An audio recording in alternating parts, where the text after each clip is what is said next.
These are the 4 best, smartest, and most profitable businesses that you could start in 2025. As the co-founder and president of a $100 million business that has analyzed $5 billion worth of businesses over the past 5 years, I see every single day what kind of business models succeed and which ones fail. And based on the current markets, there are 4 business opportunities that I would personally go into if I wanted to start a $1 million business in 2025. Before we even get into the 4 business models of 2025, we have to go over what makes for a good business. There are 2 things that you should focus on when deciding what kind of business to start. The first is the buyer's income. The idea is sell to rich people. Go up market. Better to start with premium, high ticket, low volume than scale with small ticket and high volume.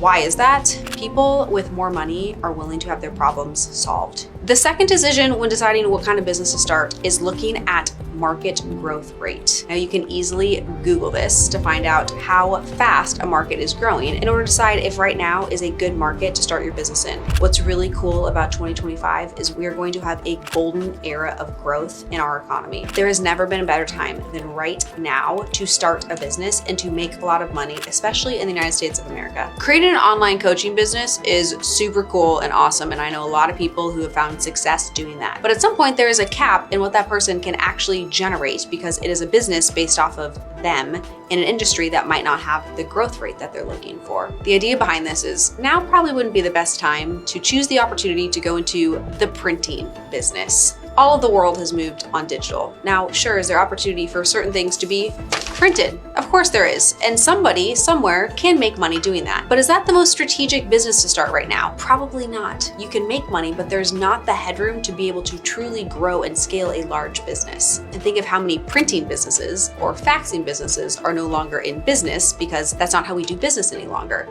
If they would have chosen to go into the streaming business, there would have been tons of headroom. So this is the type of thought process that you have to have if you're looking to start a business that's going to scale in 2025. Because the growth rate is so important, let's go through these 4 best business models in order of how fast their markets are growing, starting with pet care. This one is unexpected, but the pet care market has been growing annually by 5%. So let's talk about some stats. In the United States, the pet care market is expected to grow from $151 billion in 2024 to $251 billion in 2030. So if you want the entry point for the pet care space, you should focus on high-end services like pet sitting, pet grooming, or premium pet treats. What's so cool about the pet care space is you're trying to solve the problem, not necessarily of the pet, but of the owner. So sure, you could focus on making the world's fanciest treat, but what problem does the owner of the pet have, and how do you associate your service, your solution, with that owner? Now, I think of all of the team members that are required to travel inside of our business, and some of them pay a hefty amount to send their beloved pooch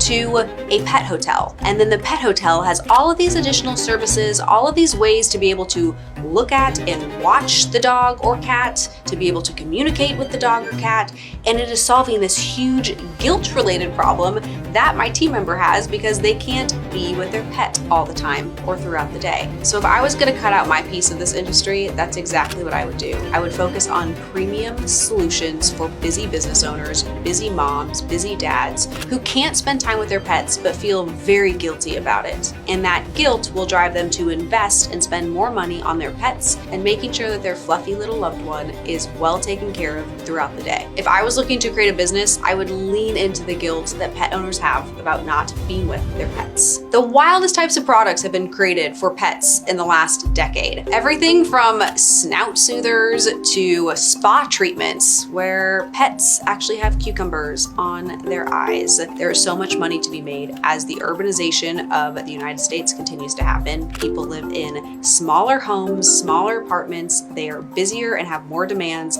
therefore cannot be with their precious pooch, but want to be able to provide their most beloved family member with something that removes their guilt and treats their pet. The second strongest business opportunity for 2025 is in the health and wellness space. The health and wellness industry is a gold mine for new businesses with a projected compound annual growth rate of 8.6%. I know this to be true because one of our primary investments inside our ventures business is in the health and wellness space. We made a small investment 3 years ago in a business that was generating $2 million, and this year that business will do over $100 million. Why?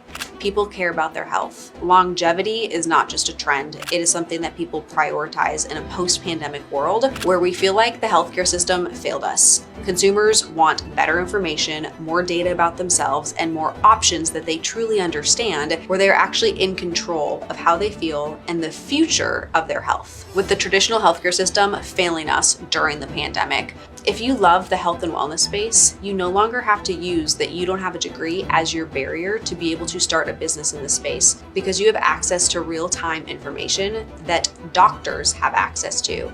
A doctor who got their medical degree 20 years ago has to entirely understand what has evolved in the field of medicine. And most of them don't keep up to date on this. So the health and wellness field has never seen the opportunities that are about to be created in 2025 and beyond because of this barrier that has practically evaporated in front of us. Now, if you do have a degree, there is still hope for you, because the global wellness economy was valued at $5.6 trillion in 2022 and is projected to reach $8.5 trillion by 2027. What does this mean for you?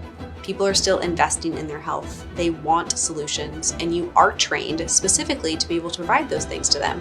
So how can you pivot your products and services to be able to be more focused on med spas or telemedicine or wellness treatments and centers that cater to high-end clientele? People want these solutions. They want these products. You can just change the service offering instead of going through traditional healthcare, traditional hospitals, and partner with somebody who is business savvy to create the health and wellness empire of your dreams. The third business model that's worth starting in the next year is in an industry with nearly a 10% compound annual growth rate, and it's sustainable and eco-friendly products. Sustainable and eco-friendly products have a 5-year compounded annual growth rate of 9.9%. compared to 6.4% for conventional products. So what does that even mean? Well, what's wild about sustainable products is you could apply it to anything that people purchase. So the barrier to entry is ridiculously low, because this can apply to cosmetics, it can apply to skincare, it can apply to fashion, clothing, garments, shoes. The idea of sustainability and products that are sustainable can be looked at from so many different lenses, because there's no shortage of things that are made in a non-sustainable way. 2025 brings no better time to hop on board this shift that really started 2 decades ago into more sustainable products and creating a more sustainable lifestyle. As the perfect example, this founder, Vicky Tsai, took her small sustainable beauty business from completely unknown to getting celebrity deals with Jennifer Aniston and Drew Barrymore, and eventually sold her business for $500 million. The key to Tatcha's success were unique ingredients that merged this idea of being eco-friendly with a sense of premium luxury. There is often the stigma of eco-friendly products being flat out boring. So in order to succeed in this space with these types of products, you'll need to combine this idea of sustainability with a fun and sexy brand that stands out. And the key to making money in this market is to avoid the traditional granola type brands for these products. Instead, develop a brand that emphasizes fresh and clean aesthetics, focusing on household goods, beauty products, pet supplements, and make them eco-friendly. Finally, we have the largest, fastest growing market where I would recommend starting a business in 2025. The demand for this kind of business is expected to reach a value of around $10.2 billion by 2030, with a compound annual growth rate of 14% from 2022 to 2030. And it is social media consulting, specifically for businesses, not creators. I work with thousands of business owners, and what I know is they know nothing about social media. They don't know how to leverage it in their business. They normally hire somebody who is very junior, and just because they think that they're young, they think that they understand how to communicate on social. Social has evolved so much over the last 15 years, and you can no longer have your cousin, your nephew, your niece, your daughter just handle your social media and have results. You need somebody who actually knows what the heck they're doing. If I was actually starting a business in this space, I would niche down so far. I would pick one industry and I would pick one platform. I would not just do social media, because Instagram is very different from YouTube, is very different from TikTok, Twitter, X. I don't even know, is TikTok still around by the time you're watching this? So much uncertainty. The point with that is you should pick one platform for one type of industry where you are able to drive results for that business owner. There is no shortage of opportunity in this space, because what's so cool about this is you can actually make a business owner more money, which means that they're willing to pay you more money. The more you focus on business models that allow you to do exactly this, the longer you're going to have retention with these customers. If your products make somebody more money, not just make them look better or feel better, but actual dollars are generated, it's easy to charge what you're charging and then charge more, because they see a result, and results can be created in the social space. So one platform in one industry and you go gangbusters, learning how to get them results, and you will have no shortage of people who are banging down your door in that space who want your services. So here are two obstacles that I want to help you get in front of. The first is onboarding and offboarding your client. Yes, you might be fantastic inside the application and posting the content, but if you were so great as a technician in the platform, you might not be great on setting expectations and communicating what the process is for no longer utilizing your services. You will get more business and create more confidence in the person that you're doing business with if you have a dialed-in onboarding plan and a dialed-in offboarding plan. And you can even talk about the offboarding plan when you onboard them, just so that they know that they're not going to be held hostage by your business, and your primary responsibility is to set them up for success. That is how you gain trust with the business owner. The second potential obstacle that you might run into is talent acquisition. There are so many different ways that you can try to solve this problem. Most people, when they start a business like this, think that they should offshore the talent. And I would strongly recommend that until you have fantastic processes that you can prove work and that you can prove can be duplicated over and over again, I wouldn't recommend bringing on offshore talent, because it is going to create more of a lag, and you're cutting a corner instead of really understanding what is working and what is not working before you bring somebody on that potentially has a language barrier and a time zone barrier. As you build this business, you being the person that understands it first, then creating documentation to train somebody else who could then train somebody who lives in a different country how to do it, is the best way to set yourself up for success.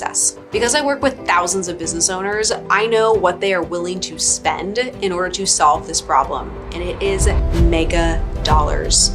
But the people who are providing these solutions for them are very confused. You are not going to be confused. You could at least charge $5,000, if not $10,000 a month, if you could guarantee that the results that you're driving would equate to $5,000 or $10,000 a month, plus the brand recognition. So when you think about it like that, it's very easy to start a business and create real value through leveraging social media, but you have to gain the expertise first. I know our business spends hundreds of thousands of dollars a month on social in order to be able to support the ads that we run. And many businesses don't look at the fact that they run ads and that their social should be complementing what that ad strategy looks like.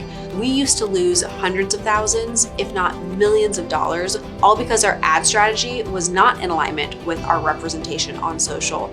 And when these two things are combined, there is an exponential effect that can take place in a business. If you want to take the first step towards starting a business and envisioning your dream life, check out this next video.